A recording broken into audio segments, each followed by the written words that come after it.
Perfeito, ótima lembrança. A ideia foi compartilhar com vocês a ideia do trabalho, né, como todos acordaram, né, e aceitaram. Então, o que agora eu vou fazer é, com a data sugerida no final de maio, eu vou criar lá no Classroom e vou depois compartilhar no WhatsApp a descrição sucinta do que tem que ser feito e a data, tá bem? Obrigado, eu me sinto melhor. Perfeito. Legal. Então, quando nós criamos essa tupla, por exemplo, numérica, né? E mais uma vez poderia ser sem parênteses. Como que nós acessamos os elementos de uma tupla? Da mesma forma que acessamos antes os elementos de uma lista.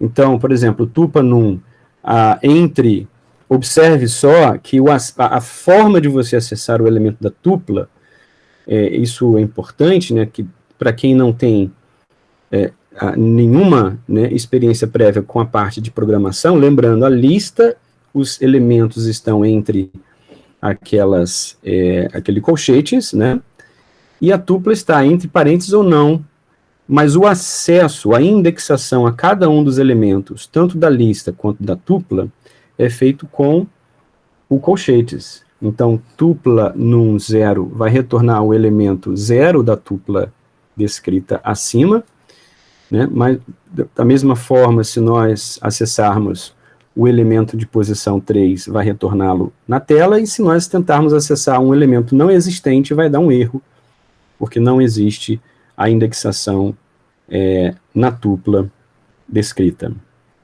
Ok? Da mesma maneira, na tupla, ele vai aceitar, né, intervalos. Então, ele vai sempre retornar esse intervalo na forma, como eu disse, de descrição padrão de tupla, né, entre parênteses. Lembram, na lista, isso era retornado justamente com os elementos da lista entre o colchetes, tá? E se nós aqui digitarmos, né, o tipo, né, de dado para tupla num, ele retorna tuple, tá? Então, vocês vão perceber que a gente pode fazer isso também com a string, né, como eu criei ali.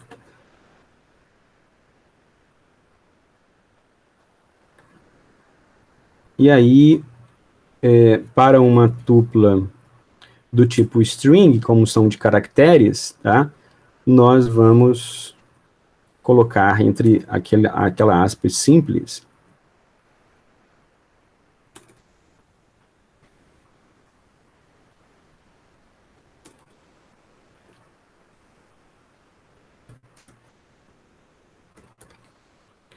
Então, observem que também, tal como a lista, a tupla é uma forma interessante de você criar uma indexação para elementos químicos, né, numa tabela periódica, ou um conjunto de tipos de átomos, né, para um determinado fim que você tenha na sua programação. Seriam os átomos que serão usados, por exemplo, abaixo, com algumas propriedades.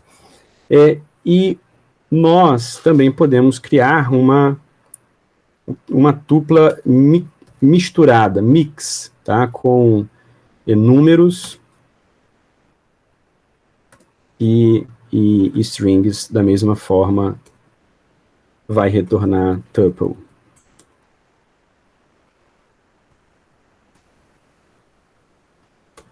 Ok? Quando a tupla criada é numérica, algumas funções também são aceitas para a tupla, como você, por exemplo, acessar qual é o valor numérico mínimo ou o valor numérico máximo na tupla, tá? Então, o Python, ele tem as funções já built-ins, né, embutidas, de mínimo valor, né, da tupla, num, ele retorna o valor mínimo, assim como ele também pode operar com o valor máximo e te retornar naquela tupla qual é o valor, né, o elemento de maior valor da tupla. Logicamente que isso só vai ser válido quando a tupla tem todos os elementos numéricos. Se a gente fizesse, por exemplo, a mesma coisa para a tupla com um elemento só do tipo string, tá? Ele vai retornar a posição e não o valor mínimo, tá? Eu vou bagunçar aqui o coreto para vocês observarem que eu vou modificar lá para vocês, que eu coloquei na ordem, né? Então, estão acompanhando na tela, vocês conseguem ver aí na tela direitinho, eu explicando? Sim, dá para ver. Sim. Eu vou alterar aqui esses valores e bagunçar a história aqui.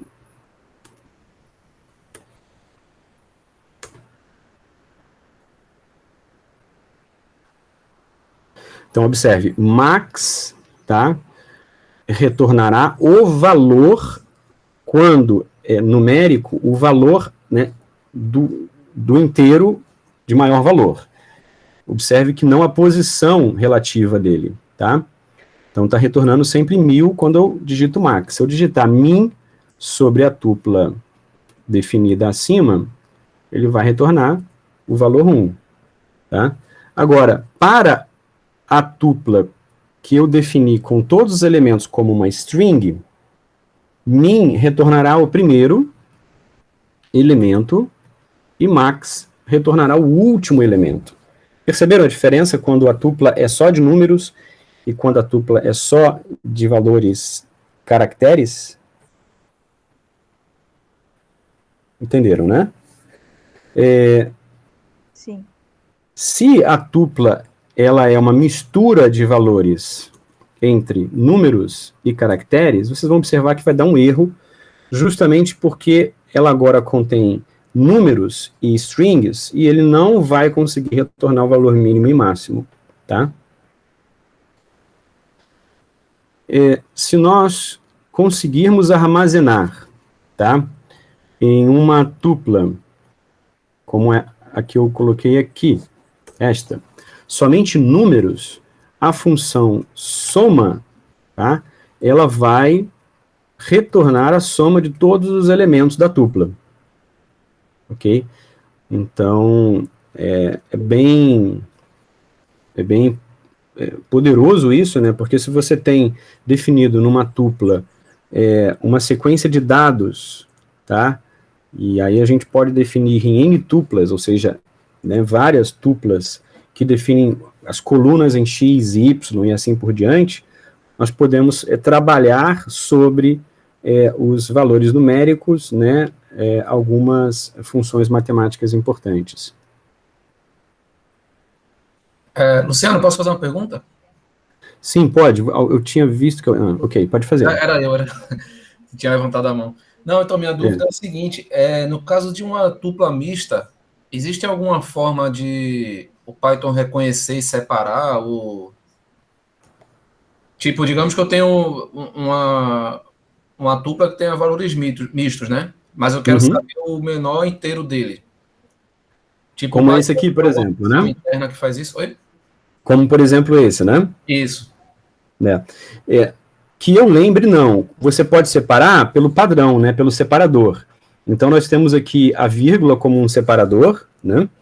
Nós aprendemos na lista, na aula passada, nós aprendemos a separar esses valores e quebrar esses padrões, correto? Sim. Então, nós podemos dividir o que é um padrão que define, por exemplo, o caractere é a aspa simples. Então, nós podemos quebrar uma tupla que seja mista em duas tuplas de caracteres inteiros, separados, né? E aí proceder com o que você falou. Que eu lembre uma função direta que faça isso, eu não consigo lembrar, mas é interessante a pergunta para a gente pesquisar e ver se existe uma função que faça isso, tá? Sim, sim. É muito pertinente, porque seria realmente mais prático. Acredito que talvez tenha. Uma informação importante, tá? É o seguinte, nós podemos transformar uma tupla em uma lista, ok? Como? Vamos transformar aquela tupla acima numérica vamos chamar aqui de lista de números, né? E aí, com a função list, tá? Sobre a tupla num, tá?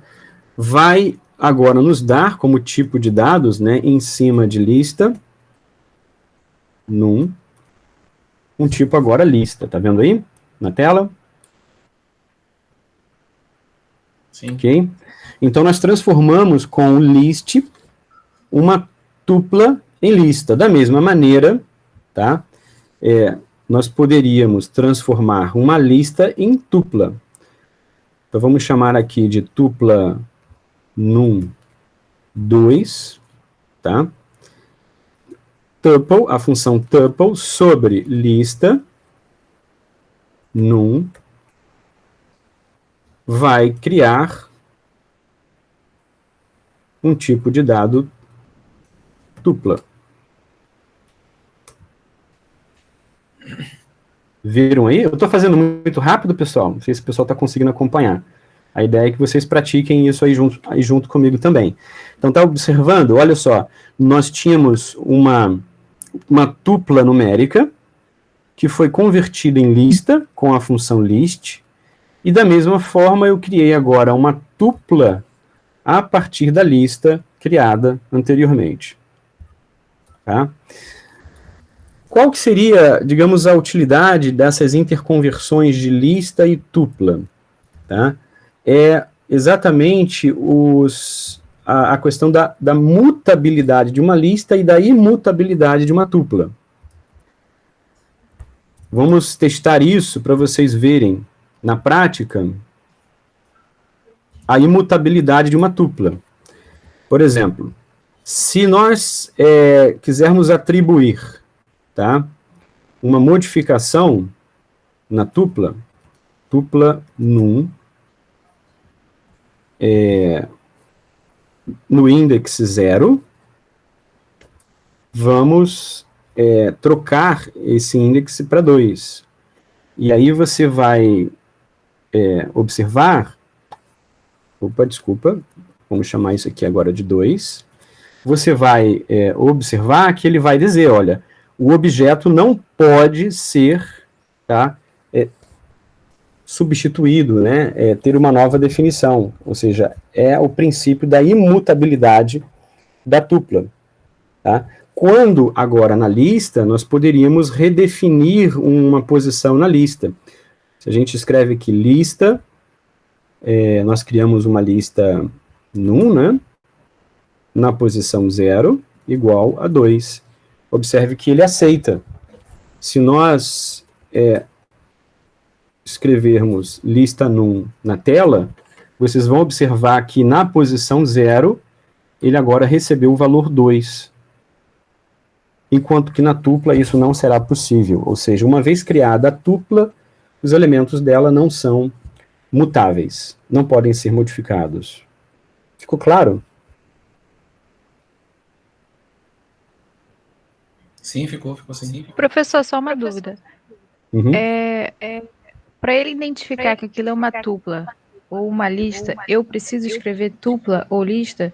Ou é através de colchete e parênteses? Tem essa regrinha? Isso. Então, uma vez que você definiu, tá? Uma vez que você tenha definido, aqui, ó, para ficar bem claro para você. Uma vez que você tenha definido seus elementos, tanto entre parênteses quanto sem o parênteses, vocês vão perceber que, vamos chamar essa daqui de 2, vamos colocar parênteses. Uma vez que você definiu uma sequência de objetos, uma sequência de elementos, separados por vírgula, seja sem parênteses ou com parênteses, para o Python isso é uma tupla. Tá? Então, se você der um type, tupla num, tupla, retorna tupla, num 2, retorna tupla. Tá? Entendi, obrigada. Agora, se da mesma forma, se você escrever uma lista, tá? Entre ou colchetes, isso aqui para o Python, ele entenderá direto que foi criada uma lista.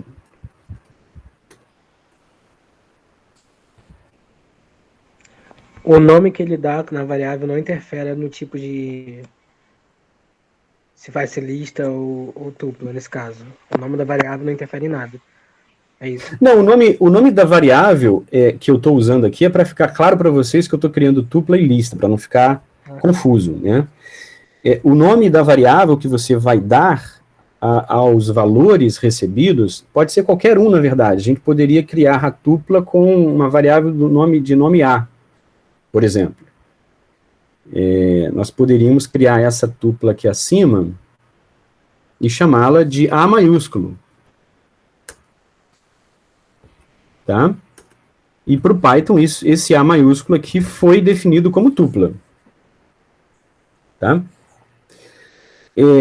Voltando àquela observação que eu fiz na aula anterior, é importantíssimo que vocês tenham o hábito de dar nomes às variáveis de forma que os valores que serão recebidos sejam compreensíveis para quem vai ler e para quem depois vai ter que trabalhar, debugar ou programar em cima do código que você fez, entendeu?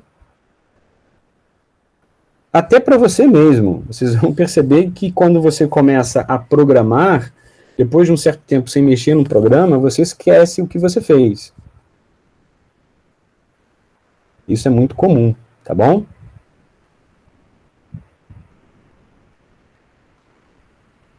Entenderam, pessoal? Ok? Sim, professor. Tá claro, né? Ok, então. Seguindo, portanto... sim, só uma observação. Vai ficar claro aqui nessa tabela. Então, seguindo, portanto, a criação de uma tupla vazia será um valor entre parênteses simples, assim como foi para a lista, né, entre colchetes, tá? Observe, eu esqueci de mostrar esse exemplo. Se nós definirmos, eu vou chamar de propósito de tupla, aproveitando a pergunta do Douglas. Olha só que interessante. Vou chamar de propósito aqui de tupla 1. Se definirmos isso aqui, isso é uma tupla?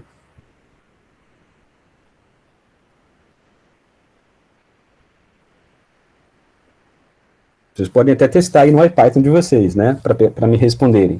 Mas eu queria que me respondesse no áudio, porque eu não estou acompanhando aqui no chat. Isso não é uma tupla. Isso é um inteiro. Isso é um inteiro. Né? Se você der um type sobre esse valor, tá, que eu chamei de tupla 1 de propósito, isso é um valor inteiro. Agora, observem, se definirmos tupla 1 como 1, vírgula, isso agora é tupla? Sim. Isso vai ser uma tupla. Vocês vão perceber que agora ele retorna como tupla. Então, uma tupla de um único elemento, de um elemento único, tem que ter essa vírgula, né, para ser tupla, né? O Python reconhecer isso como uma tupla. Então, basta um valor, pode ser um caractere ou um valor numérico, vírgula, definiu já uma tupla, tá? Como vocês observaram. Agora, observação importante, que isso os livros não vão trazer, né? O princípio da imutabilidade da tupla faz com que algumas funções que são praticadas sobre a lista não sejam praticadas na tupla. Exemplo, nós vimos uma função na aula passada sobre a lista que acrescenta elementos na lista, que é o ponto append, que ele vai acrescentando elementos. O append não vai ter aplicação na tupla, porque justamente a tupla não permite sua modificação uma vez criada. Tá? E aí, para você, a maneira pela qual, se você quiser em algum momento lá modificar a sua tupla, é transformando ela em uma lista e depois novamente uma tupla. Então, isso aqui a gente viu. Uma tupla, isso aqui a gente não viu. Uma tupla aceita listas dentro como elementos. Ó, vamos chamar aqui de tupla 3. Essa tupla aqui, ó, Vamos definir uma tupla qualquer. Elemento 2, 4, 6, aí um caractere. Tá? E aí aqui, ó, uma lista. 0, 1, 2. Isso tudo aqui, ó, é uma tupla para o Python.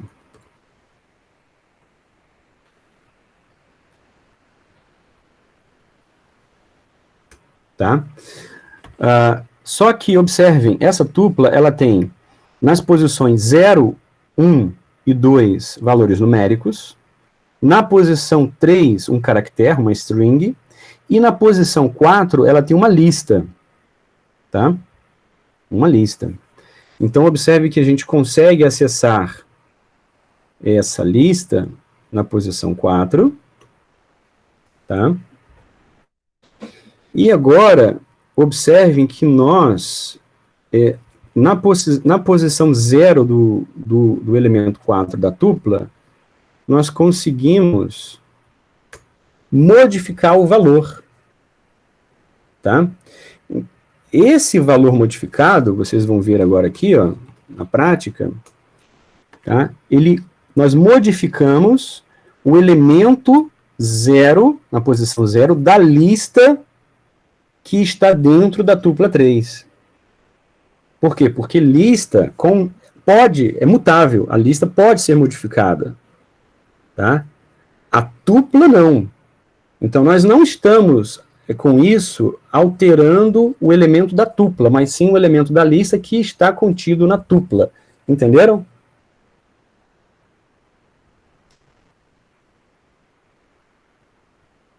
Sim. Sim, professor. Conseguiram visualizar na tela bonitinho aí o que eu fiz, né? Sim. Professor, até pedir desculpa, a demora geralmente para responder, eu não sei, outro pessoal, quem está no terminal, enfim, aí dá esse delay. Sim. Perfeito, tranquilo, tranquilo. Mas o importante é que vocês tenham entendido, tenha que ficado claro o exemplo que eu dei, ok? Então, sim, nós também podemos, né, definir, né, o comprimento de uma tupla, aqui tupla 3 com a função len, né, então, essa tupla 3 tem 5 elementos, 1, 2, 3, 4, 5 elementos, tá? E é uma tupla formada por valores numéricos, caracteres e uma lista com valores numéricos. Logicamente que a lista ela poderia também ser uma mistura de valores numéricos e caracteres, ou uma lista só de caracteres. Ok? Ok. E, logicamente, ela vai também, a gente vai poder, né, operar com um loop for ações, e isso vai ficar mais claro na frente com o loop for, eu vou mostrar para vocês dentro de uma tupla, assim como nós fizemos na lista, tá? Observe que nesse exemplo, tá, uma função que pode ser aplicada na tupla, da mesma forma como foi aplicada na lista, que é aquela função sort, que vai organizar, tá, nesse caso aqui, como é uma lista só de caracteres, tá, ela vai ser organizada na ordem aqui alfabética, então ele reorganiza os valores, tá, com a função sort. Então, igual foi aplicada para a lista, a gente pode também aplicar para as tuplas. E da mesma forma, as operações de slicing, igual fizemos para a lista, também serão aplicadas nas tuplas. Então tem aquelas mesmas operações de slicing, né, de você indexar os elementos de uma tupla, serão também válidos para, serão igualmente válidos como foi para a lista, tá bom? Professor, acho que eu fiquei com dúvida nessa parte. Mas Sim, aí, as tuplas, elas não são imutáveis? Quando eu aplico as operações, eu não estou... Então, no caso da função aqui, desculpa, tá? Verdade. Observem que nesse exemplo, Karine, boa observação. Observe que nesse exemplo aqui, eu tive que transformar primeiro a tupla para a lista, depois sim fazer a operação consorte e aí transformá-la de novo em tupla. É a maneira, como eu disse a vocês, que nós devemos trabalhar os elementos de uma tupla, ou seja, transformando ela em lista e depois retornando em tupla. Ok? Perfeito, Karine. Boa observação. Tá? Desculpa a confusão, pessoal. Ficou claro agora? Então, nesse exemplo que eu estou usando, eu apliquei uma das funções que usamos para lista, mas tendo transformado a tupla em lista antes. Ok? E observem que nós retornamos o valor dela para ser tupla com a função tuple. Ok? Perfeito. A questão de você, um determinado elemento, vírgula, já definir uma tupla, tá? É muito útil para nós declararmos variáveis em uma única linha. O que faríamos se fizéssemos separadamente, né, em N linhas para cada variável. Então, por exemplo, nesse caso aqui, x, y igual a 10,20, vai atribuir a x o valor 10 e atribuir y o valor 20. Tá? Observem que, se a gente definir no IPython, agora em linhas separadas, o valor de x igual a 1, e aqui o valor de y igual a 2, tá? Nós podemos reorganizar a atribuição de valores a cada variável usando a definição de tupla. Então, essa linha abaixo, x, y, igual a y,x, vai trocar os valores de x e y, tá? Como vocês podem observar. Então, nesse momento, se você der um print x, ele valerá o valor de y, que foi definido antes como 2, e se você der um print do valor de y, ele vai retornar o valor de x, que foi anteriormente definido na linha anterior. Tá? E como foram atribuições separadas para as variáveis x e y, observem, eles são valores do tipo inteiro. Tá? Então, no caso aqui, type x retorna o valor int, de inteiro. Ok? Não é um conjunto do tipo tuple, são valores inteiros. Então, o elemento é inteiro e a forma de declaração dela é do tipo tuple. Então, isso é muito poderoso no Python, porque muitas vezes, nesse caso aqui vai ficar claro quando a gente for prosseguir na aula mais à frente, quando você tem um dado de uma tabela em Excel em colunas x e y, ou um arquivo de dados x e y, tá? Nós podemos indexar num loop do tipo for ou do tipo while cada elemento, né, da coluna e das linhas com a declaração do tipo tuple, dessa forma como vocês estão vendo. Isso vai ficar bem claro com o exemplo mais à frente, quando a gente for adentrar na parte dos loops for em detalhes. Tá? E essa janelinha aqui ao lado é apenas para mostrar a vocês, né, o que eu já mostrei antes na parte prática, de que a tupla é imutável, ela não vai admitir, né, a substituição de valores. E aí, a gente fecharia aqui o assunto a respeito de tuplas. Nós voltaremos às listas e tuplas com os exemplos práticos mais à frente no nosso curso. Ou seja, quando a gente começar a manipular agora esses valores com dados reais. Nos exemplos de hoje, ainda não vamos manipular, na aula de hoje, a gente não vai chegar a manipular esses dados de forma real. Isso vai ficar bem claro na semana que vem, onde a gente vai começar agora a manipular esses dados. Ou seja, até então, a gente tem um arcabouço, um ferramental básico de todos os tipos de dados que o Python permite. Tá?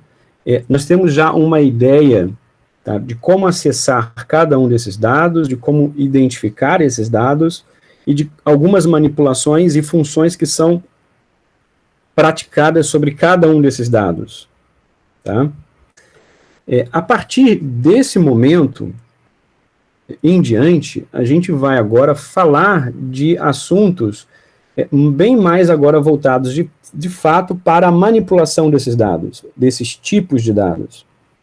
A primeira manipulação que a gente precisa aprender é ler um dado de entrada no terminal, por exemplo, ou ler um arquivo, ou dados em um arquivo. Isso é muito importante para quem trabalha com a parte de programação científica, né, de dados em química computacional. Esse slide eu quero mostrar para vocês o quão complicado, né, se vocês, assim, lógico que para quem já programa aqui em C, vai bater o olho e vai falar, isso é C e identifica que é C, tá? Então, você tem uma linha para declarar, tá, todas as funções de input e output em C, que é a biblioteca padrão, stdio.h.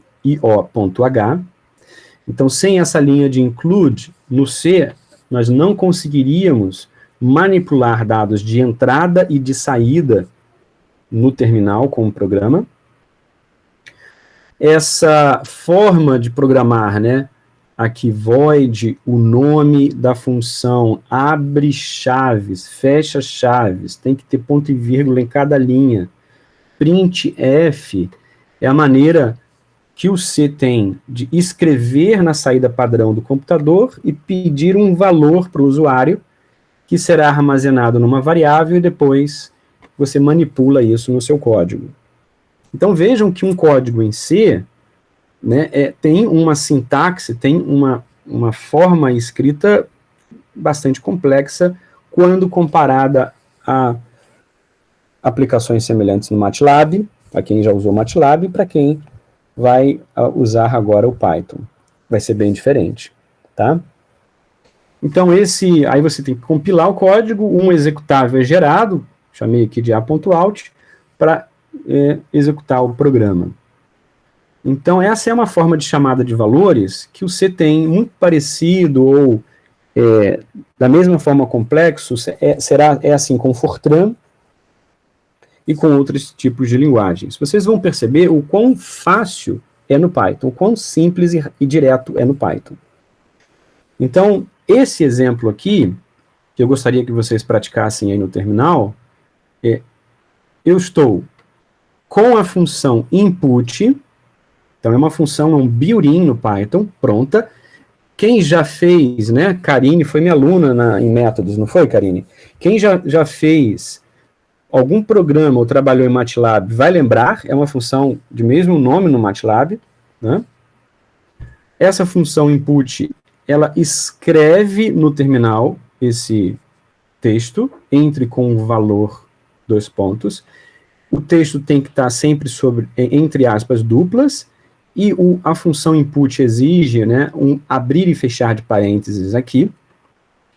Se não há nenhum espaço, observe que aqui eu estou terminando o texto com dois pontos, e logo em seguida, aspas duplas, e fechei o parênteses. É exatamente dessa maneira que você vai ver o Python escrevendo no terminal. E aí você entra com um valor, poderia ser aqui eu entrei com um valor numérico, 10, mas poderia ser um caractere. Enfim, como não foi definido, lembra, esse valor, independente se é um valor numérico ou caractere, para o Python vai ser sempre uma string, um caractere. Então, observe, se você der um type sobre valor, ele vai receber aquele 10, que é um valor numérico, mas ele vai receber como uma string. Espera aí, pessoal. Ah, meu Deus. Caramba. Espera aí. Ok.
Olá, pessoal, tudo bem? Oi, professor. Vocês chegaram a ouvir o barulho? Não. Não ouvi nada não, professor. Não, né? Caramba, cara, que susto, gente. Desculpa, viu? O meu filho de 2 aninhos e meio ele caiu da escada. Meu Deus, Caramba. tá bem? A minha esposa correu também para acudi-lo. Os meus filhos que estavam tendo aula aqui também no quarto desceram para ver. Ele caiu de um dos níveis da escada até embaixo. Mas tá tudo bem. Ele, enfim, acho que tá. A minha esposa tá com ele lá. Desculpa, eu tive que interromper aqui porque eu escutei o barulho assim, foi muito forte e ele gritou aqui e tá chorando agora. Nossa, que susto, hein? Acho que foi só um susto, tá tudo bem. Tá aplicando gelo agora lá na cabeça, mas ele caiu de cabeça mesmo, ele mergulhou. Pelo roxo, né? Criou Pô, professor, vai lá dar uma olhada lá, cara. criou um super galo, assim, tá bem roxo a testa dele. Professor, fica à vontade, precisar ir lá. Se precisar levar no Criança, hospital para ver direitinho, professor. não tem problema não. Não, tá, vamos fazer o seguinte, porque disparou o coração aqui, eu fiquei preocupado. São 3h06, 3h15 eu tô de volta, tá? Eu só quero ver como ele tá, conversar com a minha esposa, saber se precisa sair ou não, tá bem? Tranquilo, Então, professor. Vai lá. Tranquilo. Vai lá, professor. São 3h06, 3h15 eu tô de volta e aí eu vou ter um diagnóstico, tá bom? Só um minuto. Vai,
Eu estou de volta aqui, pessoal. Se vocês estiverem por aí, a gente retoma, tá?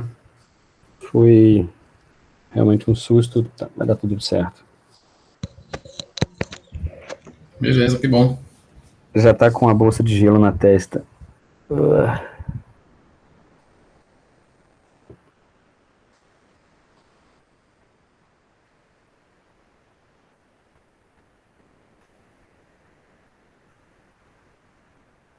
Tadinho, professor, deu um dó. Não, o barulho foi um estrondo, porque o escritório onde eu fico aqui é do lado da escada, né? E aí deu um barulhão, blum, sabe? E logo em seguida ele chorando, né? Aí eu assustei, que eu tava dando aula, eu falei, caramba, aí eu tive que correr lá para ver o que estava acontecendo. Mas, enfim, eu lembro que o meu segundo filho, o Henrique, né? Ele uma vez, ele pegou, cara, assim, ele não tem noção, né? Ele pegou, ele tinha acho que também uns quase 3 anos, ou 3 já, ele tinha 3 já. Ele subiu em cima da cadeira, ele arrastou a cadeira até a escada, ele subiu na cadeira para descer a escada em cima da cadeira, né? Meu Deus do céu. E aí, cara, eu e minha esposa no quarto, escutou aquele barulhão, brab, né? E corremos, e também era uma casa com 2 pavimentos, e assim tava ele no meio, né, uma escada que faz uma curva, né? Tava ele no meio lá do primeiro nível da escada, embaixo, enrolado lá na cadeira, entendeu? Ele desceu junto com a cadeira e foi sorte que não chegou a se machucar muito, né? E esse cara, ele é incrível, o Luan, ele é incrível pra, assim, inventar coisas e bater a cabeça, machucar a cabeça, né? Impressionante. Criança, cara, você tem que ter, assim, um segundo é suficiente, né? Criança, ela, já vai.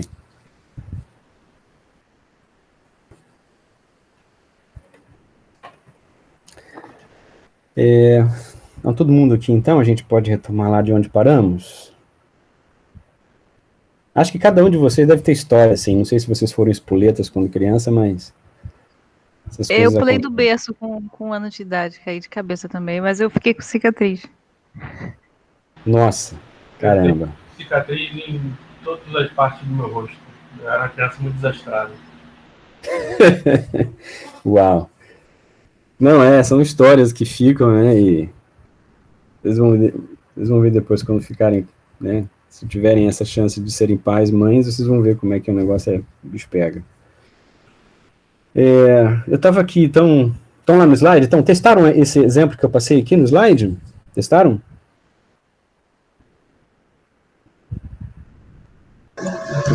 Sim. Testaram tudo? Então, observe que para nós recebermos, se nós temos a intenção no código, né, no programa, que esse valor que vai ser recebido seja entendido já como inteiro, a função int, tá, antes do input, vai funcionar, e agora esse valor passado vai ser um inteiro,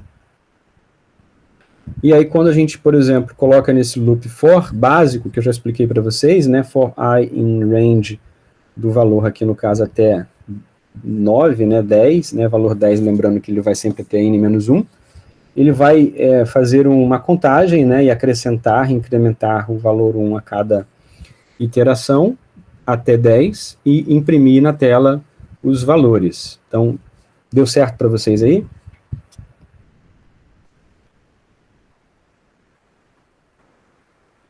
Perfeito. Deu certo, Caio? Conseguiu, né? Foi direitinho aqui. Legal. Muitas vezes, esses valores que são manipulados, né, e impressos no Python, nós desejamos que estejam num formato de saída apresentável, né, que a gente tenha, digamos, uma formatação de saída, ou muitas vezes eles têm uma formatação de entrada e você quer manter essa formatação de entrada no arquivo de saída.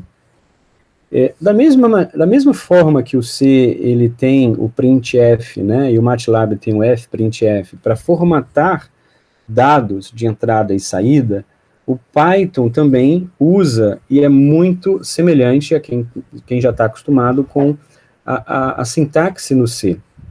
Então, porcentagem F vai definir valores do tipo float, porcentagem D definirão formatos do tipo inteiros, e porcentagem S, formatos do tipo string. Para vocês acompanharem cada um dos formatos, né, e a diferença quando usamos, eu criei esse exemplo aqui bem básico, onde na tela, com o print, nós estamos escrevendo o valor de A e o valor de B, e observem que onde está definido o formato de saída, porcentagem D para inteiro, porcentagem D para inteiro, tá? Depois do aspas, é o que vai ser escrito na tela, eu tenho um porcentagem entre parênteses 10,20. Então, nós estamos atribuindo a A o valor 10 e a B o valor 20, nesse formato de saída aqui do print, tá? Ele vai escrever na tela A igual a 10, B igual a 20, tá? Observe que nesse caso, ambos nós formatamos como inteiro, tá? Agora, observem que abaixo, qual é a diferença? Eu continuo formatando como inteiro, mas o valor de B, eu entreguei para o Python um valor float, um valor 20.0. Ele não é inteiro. Como o formato de saída é inteiro, o Python vai escrever o formato de saída como um inteiro. Então, ele não vai escrever o float 20.0, mas vai retornar B como igual a 20. Tá?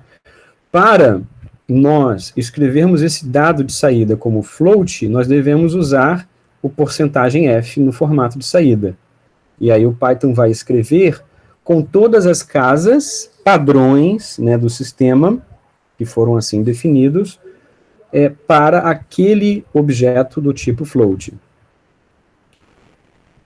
Uma característica que nós temos aqui no Python para ajudar na representação de números decimais é o porcentagem G, que vai mostrar na saída padrão uma representação, digamos, aproximada, né?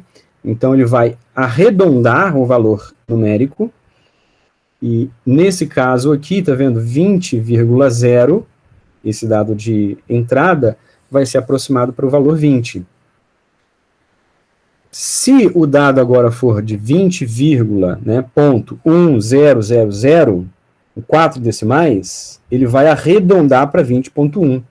Então, ele vai sempre arredondar para o significativo de maior relevância na sua representação de entrada. Então, ele joga para 20.1, valor 20.1000. Observem que para B eu usei, né, nos dois casos, o porcentagem G, tá? Para representar o valor de saída. Então, esse formato de saída é importante porque muitas vezes o seu programa está fazendo uma série de contas que estão lá na casa, a 8ª casa decimal, 9ª casa decimal, enfim, é um valor numérico de várias decimais, só que no final você quer representar o valor, não com todas as decimais, mas com um valor aproximado, né, ou truncado, né, e aí você pode usar esse tipo de formatação de saída, que ele vai, de forma elegante, escrever o valor de saída. Aqui abaixo, eu só quis mostrar com o porcentagem S que ele vai fazer o mesmo, ele vai ter a mesma ação que o porcentagem G sobre o valor numérico dado, tá? E vai te retornar o valor 20.1. Ainda que porcentagem S seja mais adequado para formatos do tipo string, tá? Ele vai funcionar, nesse caso aqui, para truncar, né, esse valor numérico como se fosse um número da mesma forma que o porcentagem G.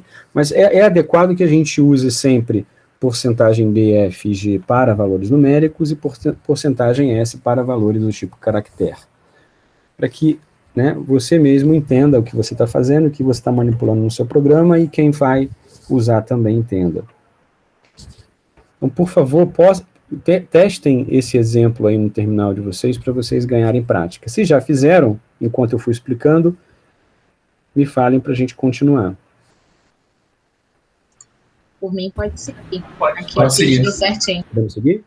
Legal.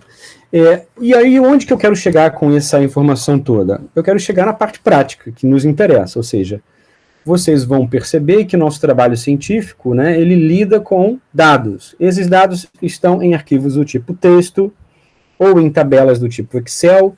As tabelas do Excel, elas podem ser salvas na extensão .csv, que é um formato de arquivo que separa o conteúdo das células por vírgula, né? Então, cada coluna num formato CSV é separado por essa vírgula, cada elemento, né, dessa coluna. Então, quem trabalha com Excel quer ler dados do Excel, vou mostrar mais à frente para vocês. O Python ele também tem funções capazes de ler direto o dado de uma planilha do Excel, ou também você pode exportar o dado do tipo CSV e ler esse arquivo nesse formato. O formato TSV tem como separador, né, entre elementos numa coluna o tab, o espaçamento, né, de tab, e o Python também conseguiria manipular esses dados da mesma maneira, ou extensões do tipo txt, .dat, assim por diante, no qual a separação entre os elementos numa coluna não tem um separador padrão, do tipo vírgula ou ponto e vírgula, ou tab, mas qualquer espaço, né, mesmo com um caractere único, define essas colunas. E aí nós precisamos ler esses dados, né, nós precisamos manipular esses dados, entender, então, o formato, saber ler esse formato e manipular esse formato é essencial para nossas aplicações. O NumPy, que a gente vai falar mais à frente, não agora, que é o quê? Um conjunto de bibliotecas numéricas, né, do Python, ele já inclui ferramentas adicionais para que você manipule tais dados científicos, em colunas, em linhas, de forma bem mais focada, né, bem mais fácil de manipulação. Isso vai ficar tranquilo lá na frente. Um outro conjunto de bibliotecas que também está disponível é o SciPy. Ok? Ele, tal como no MATLAB, né, ele inclui uma série de funções, de ferramentas, tá, que são capazes de manipular, por exemplo, tipos de dados até como arquivos de som, arquivos do tipo PDF, tá, de texto no formato PDF, ou outros formatos. Tá?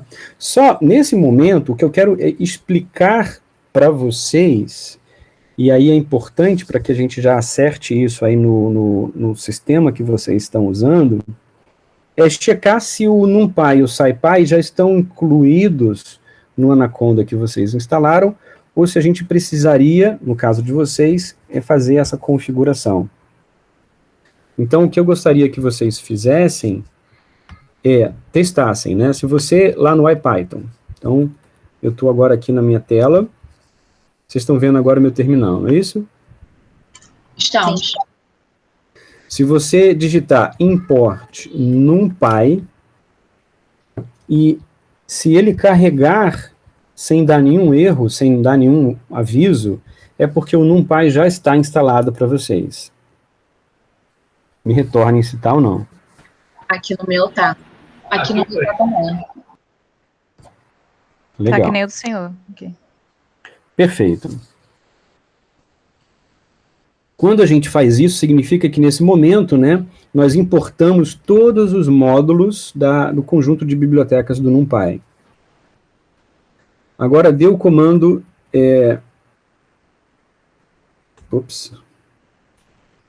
SciPy, import SciPy, que é esse aqui, ó. Também, se não deu nenhum aviso, nenhum erro, ele está instalado para vocês. Executou certinho também. Aqui também tá. Certinho. Perfeito, olha só como legal, né? Então, aquilo que eu imaginava, ou seja, quando a gente faz aquela instalação do Anaconda, como fizemos lá no início, já embarca, né, todo o conjunto de bibliotecas científicas necessárias para você manipular, sem precisar instalá-las a posteriori. Ou seja, significa que todas as funções do NumPy ou SciPy estão habilitadas para cada um de vocês.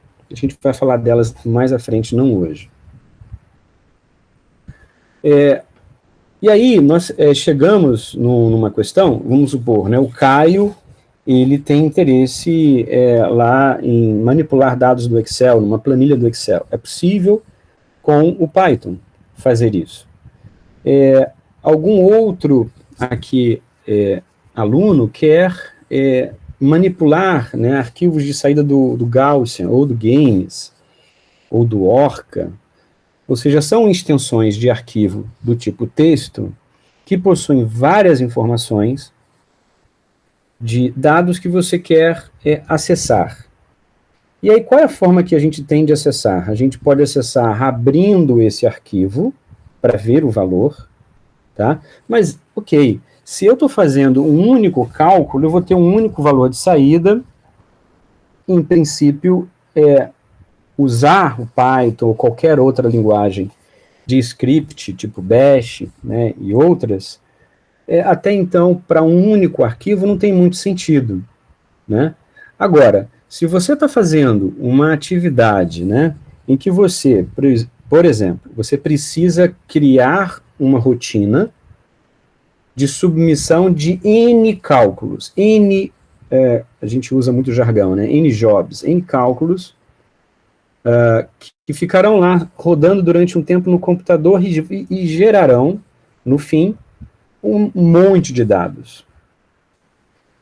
Em especial, nessa era do Big Data, né, em que a gente tem servidores, computadores capazes de processar uma enorme quantidade de dados, e, portanto, geram, né, uma enorme quantidade de arquivos de saída, nos mais diferentes formatos, é importantíssimo que a gente passe a trabalhar de uma forma automatizada, ou seja, que a gente use as ferramentas que temos disponíveis, no caso, o Python é muito poderoso para isso, e a gente acesse de forma automática esses dados. É o que vocês vão perceber quando mergulharem nestes artigos que eu passei como atividade para vocês desenvolverem nas próximas semanas, né? São programas, são plataformas desenvolvidas em Python que já estão disponíveis, ou seja, são abertas, você não vai pagar por isso, e que vão te ajudar a manipular esses dados de uma maneira muito mais eficiente, né, eficaz, e extrair resultados de uma forma muito mais rápida. Então, essa é a grande importância de nós sabermos trabalhar com esses inputs e outputs. E os exemplos são vários, né, não fica só nestes aqui que eu dei, tem Gromax, Quantum Express, por aí vai. Abaixo, aqui, eu estou deixando, assim, como uma dica para vocês ficarem, né, também atentos, de que existem ferramentas disponíveis, tá, que manipulam, por exemplo, gráficos, né, dados em gráficos em PDFs, ou seja, a gente também tem condição de extrair, né, dados que estão em um gráfico, em um manuscrito em PDF, tá? Imagina que você queira comparar, né, os seus resultados com algum da literatura, né, isso é possível através desses exemplos, ok? Então, não fica só na manipulação de arquivos em química computacional, mas também aqui arquivos de PDF. São as formas padrões, né, mais usadas pelo Python para manipulação destes arquivos? Aqui nessa tabela tem um resumo das formas. Quando a função open é a função que vai abrir esse arquivo, quando esse dado é um dado de saída, na saída padrão, esse dado ele tem que estar, entre aspas, o W de escrever, né? E aí significa que esse arquivo que foi aberto, ele é um arquivo para ser de escrita, de saída. Quando eu tenho um R de read, ele é um dado do tipo entrada, então esse arquivo vai ser lido. Você pode estar perguntando, eu posso ter um arquivo que seja de leitura e de escrita ao mesmo tempo? Sim.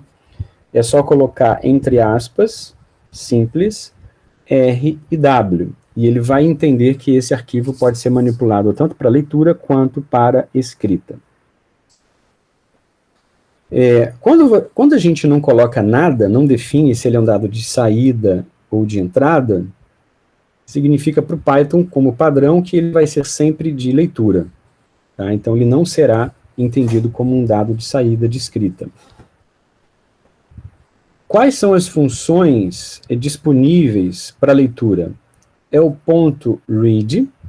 Então, uma vez definido o seu dado de input, ou seja, input ele foi aberto, é o nome de um arquivo, por exemplo, que você tenha em qualquer extensão. Input.read é a função de leitura daquele arquivo. Nesse caso aqui específico, a interpretação que se faz é todo o conteúdo do arquivo, ele será lido como uma string, uma única string. Então, ele vai ler tudo, tá? Todo o conteúdo, todas as linhas, todos os caracteres, tudo que há no arquivo, como uma única string, como um único dado de entrada. Quando nós escrevemos input.read, entre parênteses, tá? N, esse N aqui, ele entende como o número de bytes que será lido do arquivo. Então, são dados em bytes. Imagina que você tem um arquivo, né, enorme, gigantesco, em gigabytes, e você não vai ler todo o valor, e aí você quer especificar a quantidade de memória, de dados, né, armazenados naquele arquivo, que será lido. O Python vai entender o valor, entre parênteses, como o número de bytes, tá?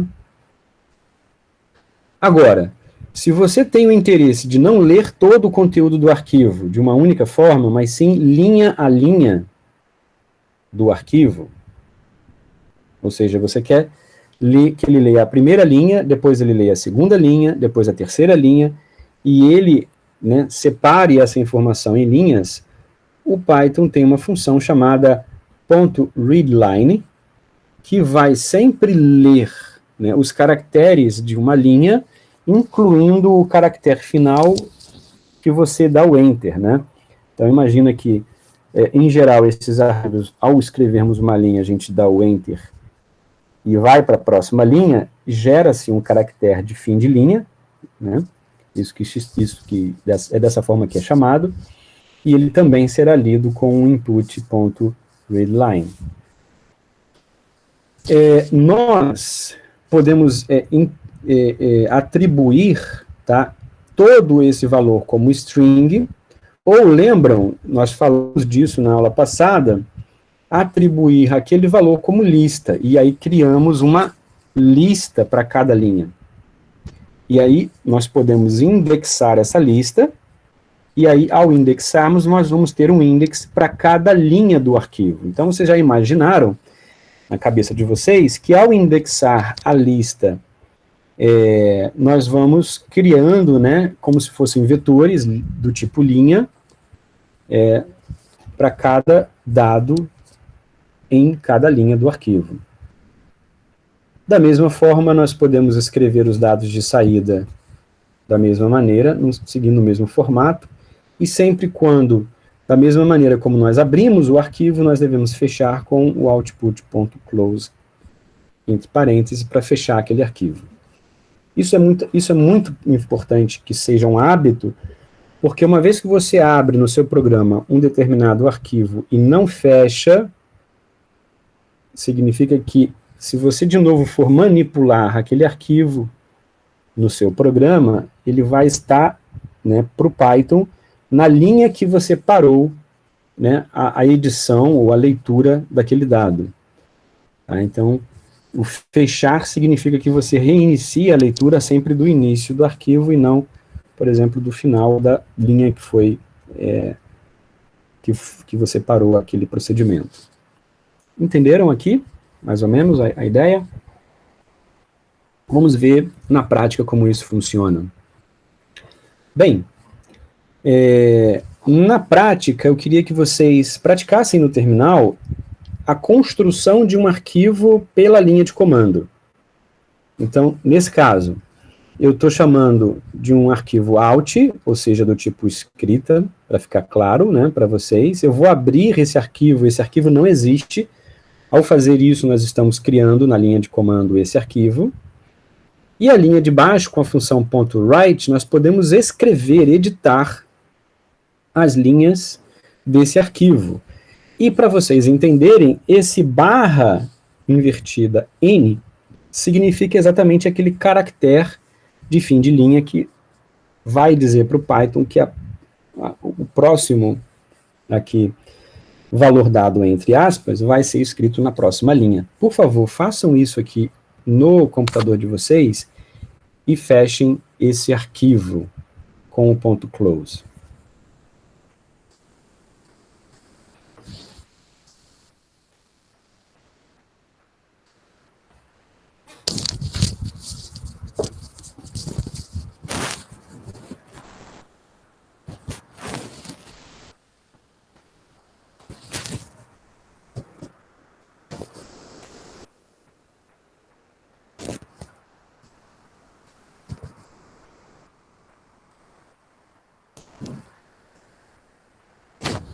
Depois de vocês aplicarem essa primeira parte, vocês vão aplicar a segunda, que é ler o arquivo criado. Só que antes de ler o arquivo criado, da forma como está aqui abaixo, eu queria pedir que vocês abrissem esse arquivo com um editor de texto da sua escolha, pode ser em outro terminal, ou pode ser numa janelinha, para vocês verem, né, que vocês criaram o arquivo da maneira como vocês imaginaram que ele está aqui. Ou seja, na primeira linha a gente vai ter essa frase, numa segunda linha, in the second line.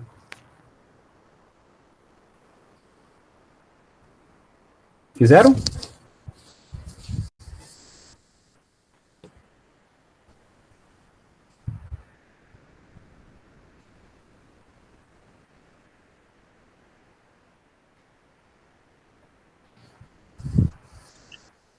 O meu tá dando um erro. Logo Qual assim, erro? então, logo no primeiro momento, quando eu dou esse out file, é igual a open e tal, dá a permissão negada da string teste.txt. Nessa linha que eu estou botando aqui, na linha 8, em 8 aqui? Deixa eu voltar aqui. Não, ainda na linha 7. Na linha 7 é o criar o arquivo open. Eu vou até, enfim, conferir novamente, ver se tem algo errado. Mas está dando um erro já nesse ponto.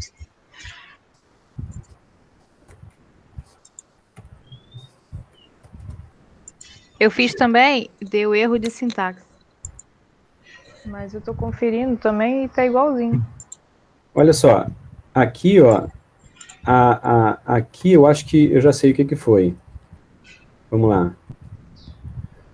Vejam que tanto o aspas duplas quanto o aspas simples funcionou aqui no terminal perfeito. Eu mudei aqui, no caso, o nome, né? É teste.txt. Então, olha só, eu estou no terminal. Estão vendo no terminal? Sim. Ele não deu nenhum erro. Lá no slide, eu coloquei um jogo da velha e coloquei um comentário aqui qualquer.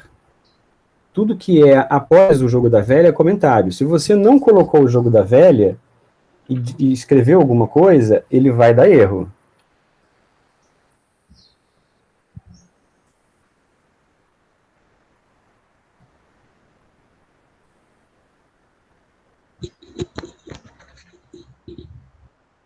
Foi a Então, primeira observem parte aqui que minha, deu certinho.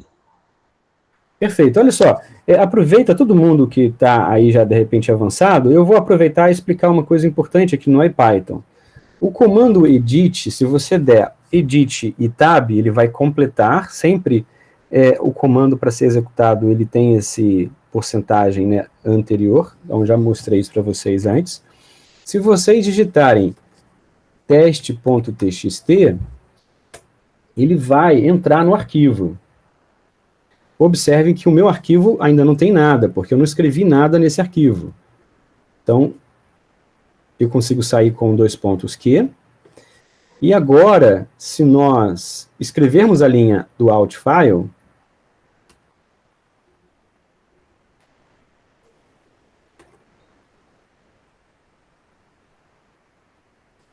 exatamente como está ali, olha, entre parênteses, o que eu estou escrevendo, né? Aqui, testing, né? Eu coloquei.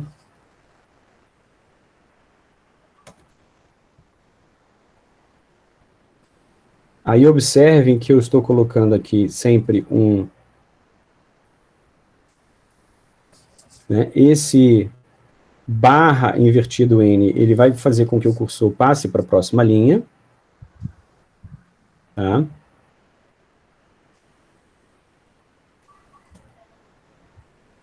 Ok. Então, observem que, ao fazer isso agora, se você digitar edit e o nome do arquivo aqui, ó, teste.txt, deveria aparecer o valor editado já. Por que ele não apareceu? Porque eu chamei de outro nome, né?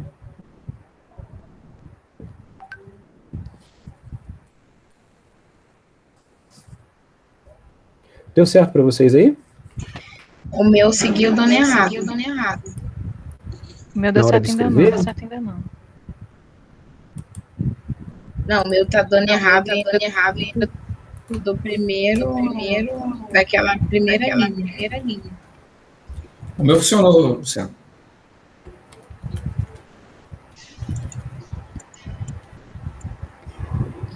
Comigo funcionou usar o edit.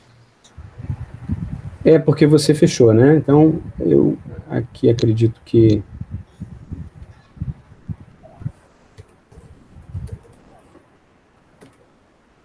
Ah, é, pode ser isso.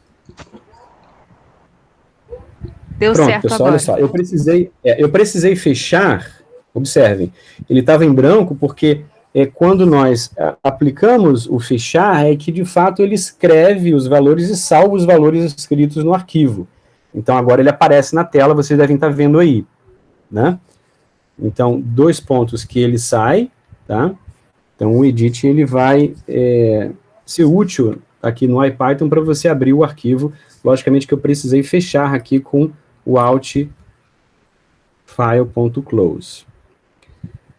Para nós lermos o valor, agora, sigam essas linhas aqui, 11, 12 e 13, onde, em file open, nós vamos abrir como um dado de leitura, R.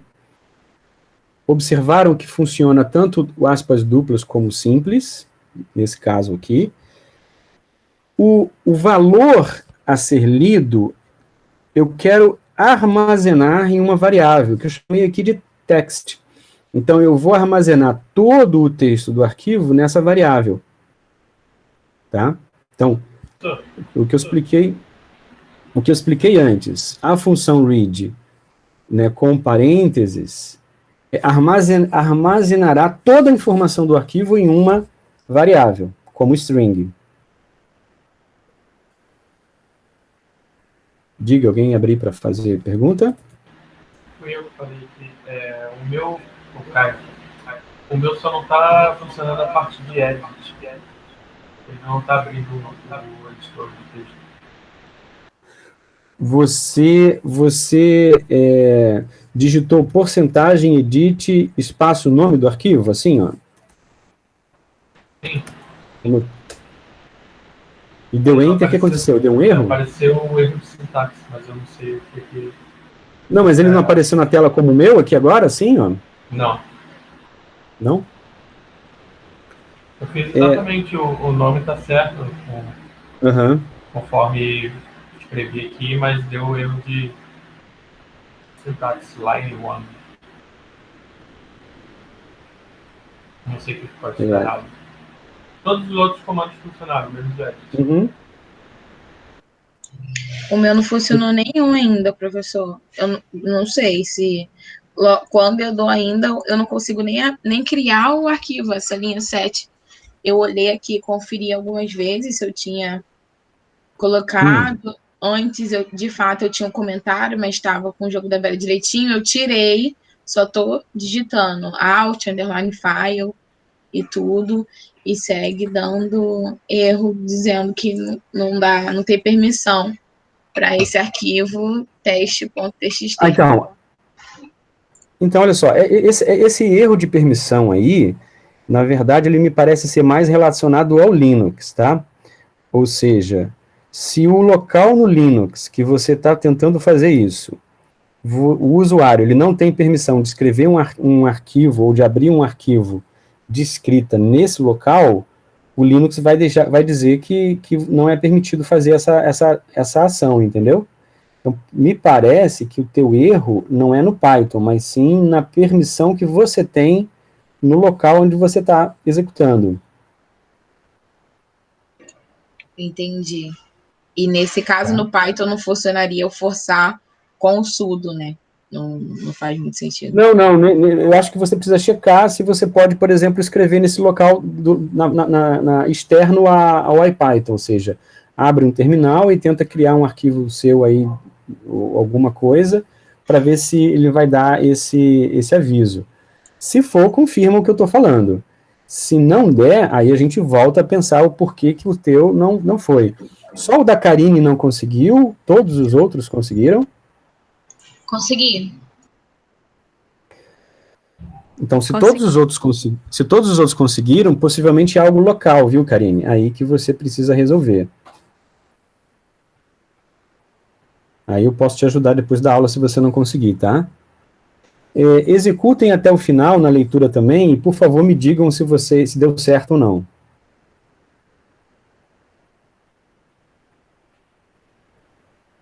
Professor, para eu fazer o teste, eu crio o arquivo no VI, teste.txt, ou tento fazer dessa maneira mesmo, de outfile? Pode ser no VI. Se você abrir um arquivo, qualquer nome no VI, e escrever alguma coisa e salvar, e ele aceitou, é porque não é a questão de permissão no local. Tem que estar no mesmo diretório, no mesmo local que você está executando o IPython, entendeu?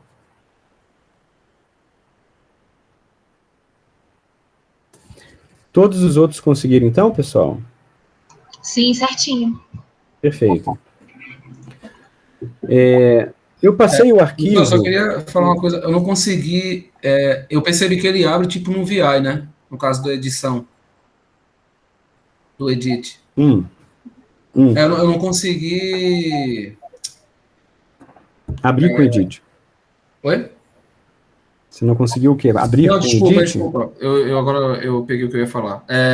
Não, dá pra gente alterar o arquivo lá e salvar normal, como se fosse no VI, não é isso? Dá. Beleza. Tá. Beleza.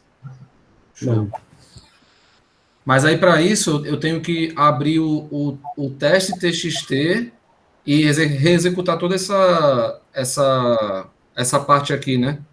Do info. O que eu estou explicando para vocês aqui com as funções .read, .write,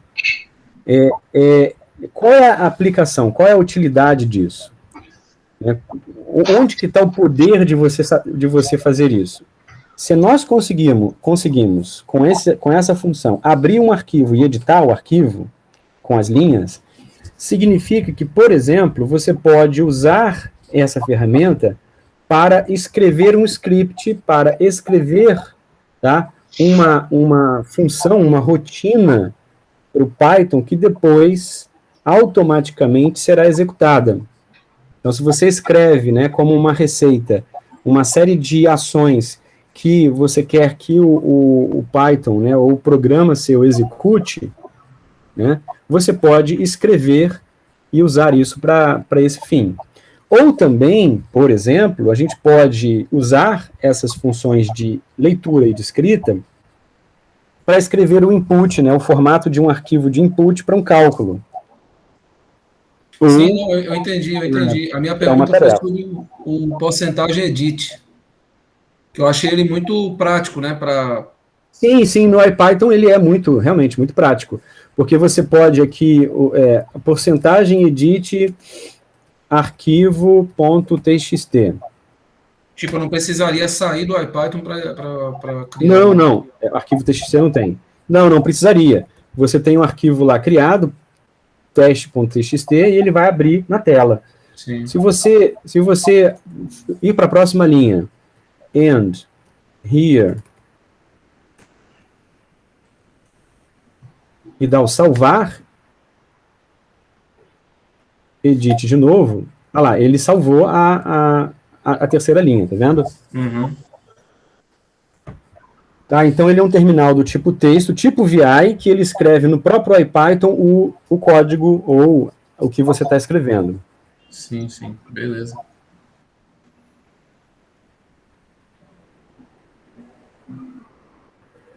Posso dar sequência aqui, pessoal? Oi. Só para avisar, daqui em diante eu não vou fazer lá no terminal, porque até então é um erro de permissão mesmo. Eu saí e coloquei o VI, quando eu salvo, também não diz que não tem permissão, só funciona se lá no terminal eu entrar no VI, criar, editar tudo com o sudo. E aí... Então você resolve isso da seguinte maneira, como sudo, tá? Você resolve isso. Bom, a gente está quase às 2 aqui, eu queria tentar fechar. Vocês podem ficar um pouquinho, se a gente passar um pouco do horário, tudo bem? Sem problema. Só para ajudar a Karine aqui, ó. Você se tornou sudo, ok? Ok. Sudo SU, você se tornou sudo. Aí você coloca a sua senha, enfim. chmod, tá? Traço R, ok? 664, em todo o diretório, asterisco ou o diretório onde você está, ele vai transformar todos os arquivos e subdiretórios com a flag "-r", dando permissão de escrita e de leitura a todos os arquivos e subdiretórios, tá? Ok. Se 664 não funcionar para você, é só colocar 755, que vai permitir realmente tudo e mais. Enfim, para você que é usuária única do sistema, não tem nenhum problema. Bom? Tá ok, então, esses comandos podem te ajudar. Podem ser úteis. Vou executar esses comandos, mas aí se não der certo, depois eu vejo isso com mais calma, para não atrapalhar aqui. Tá, beleza. Olha só, eu mandei esse arquivo exercise1.py, que tem uma sequência, linha a linha, vou abri-lo aqui para vocês verem. É esse arquivo aqui. Podem abrir também, no caso de vocês. Então, ele tem na primeira linha ele define a variável A, na segunda B, aí na C ele diz que C recebe o valor de A, B recebe o valor de C, A recebe o valor de B, e ele quer que você imprime o valor de A, B e C no fim das operações. Enfim, é uma atividadezinha que eu criei da minha cabeça, só para que vocês possam visualizar como que a função read vai ler esse arquivo, tá? Então, observem, esse arquivo, se executado pelo IPython no terminal do IPython, funciona muito parecido com o MATLAB. Para quem já usou o MATLAB, sabe que tem uma função run para você rodar o código que você fez no MATLAB. Para quem já usou o Jupyter Notebook com o Python, sabe que também tem a função run, que você clica e executa o código que você escreveu. Como que a gente faz isso no IPython? Com o comando run também. Então, se você der porcentagem RU tab, ele completa. Tá vendo aqui o comando run. Então, run exercise 1.py, ele vai executar aquele programinha Python que foi escrito, que está salvo no diretório. Logicamente que o run, ele vai executar o código em Python no diretório que ele está sendo executado. Senão você teria que dar o caminho inteiro para rodar ele no diretório onde ele está salvo. Observem que o resultado sai na tela. Ele vai imprimir o valor 10, 10 e 10, que é o resultado daquelas operações no arquivo. Então, testaram isso que eu mostrei agora com o run? Executaram ele no IPython? Depois de executar, vocês vão ver que a função read, então, se nós abrirmos esse, agora script de Python, como leitura, ao ler esse arquivo, ele plota na tela, tá vendo? Olha, cada linha e o caractere barra ao contrário N, que é o separador de fim de linha. Então, é um caractere que é lido pelo script do Python. Então, todo fim de linha ele vai ler esse barra N.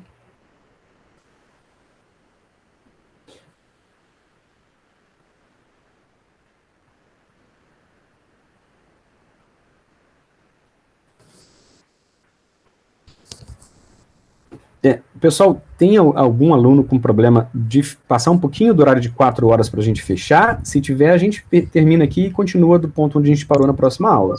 Não, tá tranquilo. Não. Eu só não tô conseguindo abrir o exercício agora. Eu tenho reunião às 4, e dependendo do quão avançar, Tem eu consigo 4, né? ficar. Não, Senão beleza. eu saio. Não, tranquilo, Karine. Então, vamos ao seguinte, a gente parou aqui 4 horas, tá? Você já tem conteúdo pra caramba aí pra brincar.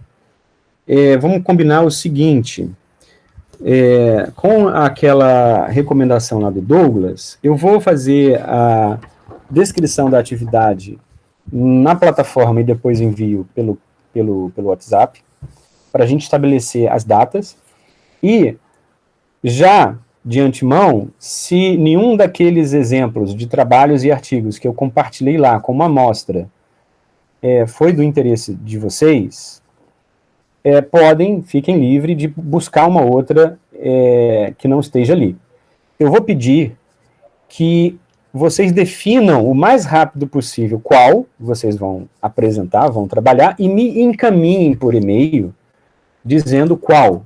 Tipo, professor, olha, eu escolhi esse aqui que você compartilhou, ou eu escolhi esse aqui que eu achei e acho interessante, eu quero trabalhar esse aqui porque vai ser legal para mim.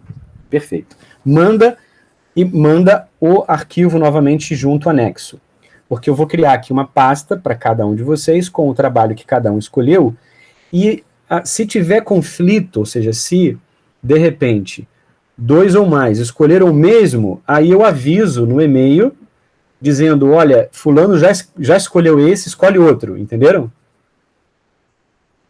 Para não ficar igual.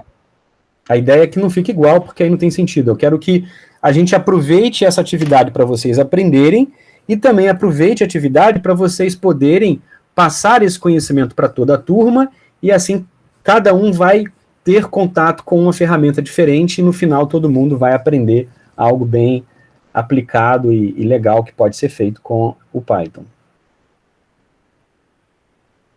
Eu gostei dos artigos que estão lá, professor. Inclusive, eu gostei Legal. bastante do segundo. Legal. Manda já pro meu e-mail, para carimbar já qual que vocês gostaram, tá bem? Tá bem.